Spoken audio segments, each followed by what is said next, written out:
कराची के इलाके नाजिबाबाद से घर से 2 अफराद की गला कटी लाशें मिली हैं। इस पर हम बात करते हैं डॉन न्यूज़ के रिपोर्टर इमरान हफीज से। इमरान, हम देख रहे हैं गुज़श्ता कुछ दिनों से ये सिलसिला बढ़ता जा रहा है डेड बॉडीज मिलने का। पुलिस क्या बताती है इस वाक़े के बारे में?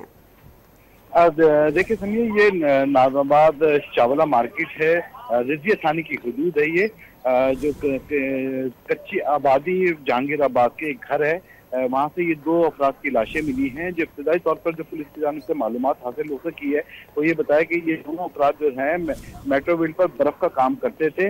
मक़तूलिन की शनाख्त जो है वो अयूब और सफ खान के नाम से की गई है।